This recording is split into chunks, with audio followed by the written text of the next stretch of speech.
বলছিল উনি প্রচন্ডভাবে নতুন যারা লেখক আছে বা নতুন যারা আপনার অন্যান্য ক্ষেত্রে জানি না, আমি লেখকের ক্ষেত্রে জানি লেখকদের প্রচন্ড সাপোর্ট করতেন। আমি আমার কোনোদিন আমি কোনো জীবিত কোনো লেখক থেকে বাংলাদেশে যারা জীবিত ছিলেন আর কি স্যারের সময় কারো থেকে অন্যকে প্রশংসা করতে শুনতাম না। উনি নিজের থেকে বলতো যে তোমার এই লেখাটা পড়েছে, এটা খুব ভালো হয়েছে, এরকম হয়েছে। তো এরকম একটা অসাধারণ হৃদয়ের বড় মানুষ উনি। আমি জানি না, আমি যখন প্রথম লাইব্রেরি শুনলাম, আমি যোগাযোগ করেছিলাম ওখানে, স্বামী ভাই আমাকে বললো যে বাঁচার সম্ভাবনা খুব কম।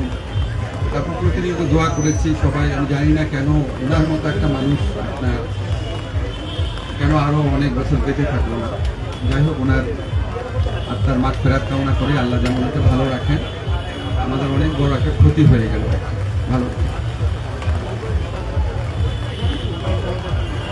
জাতীয় কবিতা পরিষদ আয়োজিত শহীদ নজরুল ইসলামের এই শ্রদ্ধা নিবেদন অনুষ্ঠানে উপস্থিত হওয়ার জন্য আমি সম্মানীয় আইন উপদেষ্টাকে ধন্যবাদ এবং কৃতজ্ঞতা জানাচ্ছি।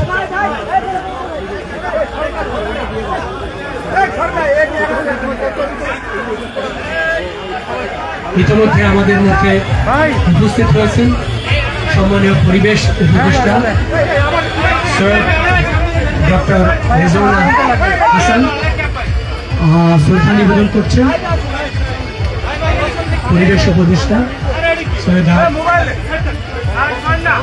রেজাউল হাসান।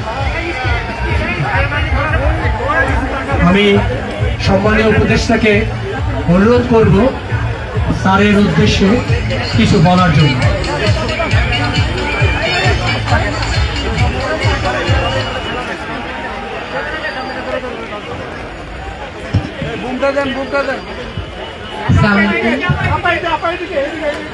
আজকের দিনটা আসলে খুব কষ্টের।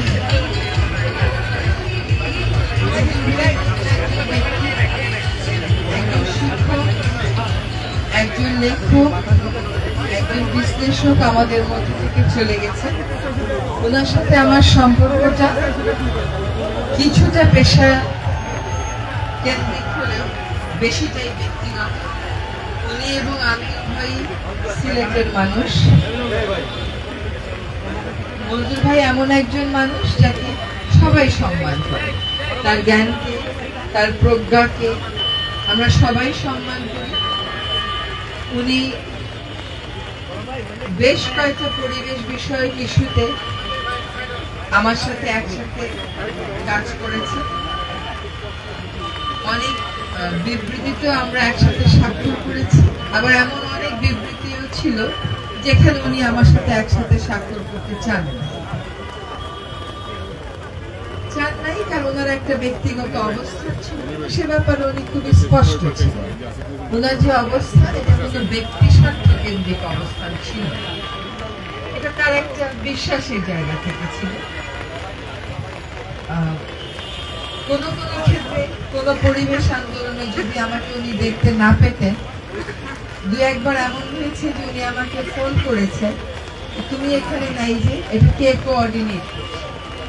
উনি বেশ কয়েকবার লেখাও লিখেছেন পরিবেশের বিভিন্ন ইস্যুতে, ইস্যুগুলোকে সমর্থন করে। আমি আমার ব্যক্তিগত জায়গা থেকে ওনাকে সম্মান করি। আল্লাহ ওনাকে ক্ষমা করে দেন।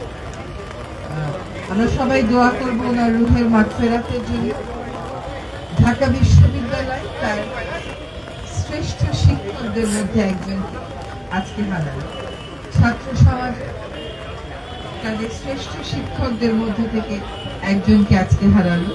যদি সামাজিক যোগাযোগ মাধ্যমে প্রতিক্রিয়া দেখে, সকলেই আসলে আশা করেছিলেন যে একটা মিরাকল কিছু ঘটবে এবং উনি আবার ফেরত আসবে, কিন্তু চলে যাবার দিনটা নির্ধারিত থাকে, আর একবার ফেরত আসলেও চলে যেতেই হয়।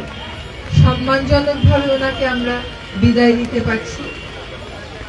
I would say he had a full life. খুব অ্যাম্বিশিয়াস মানুষ ছিলেন না, যেটা করতেন, যেটা ভালোবাসতেন সেটাই করতেন, সেটারই চর্চা করতেন। কখনো কখনো আমরা একসাথে দুঃখিত হয়েছি, কখনো কখনো আমরা একসাথে আশাবাদী হয়েছি। FIDDB বলে একটা সংগঠনের সাথে কাজ করতে গিয়ে আসলে ওনার সাথে আমার পেশাগত কাজের শুরুটা হয়েছিল।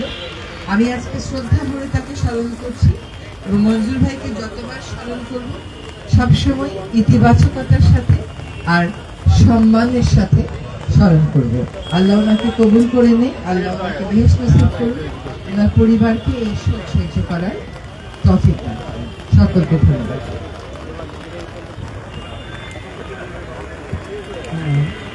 ধন্যবাদ মাননীয় উপদেষ্টাকে। জাতীয় কবিতা পরিষদের পক্ষ থেকে আমাদের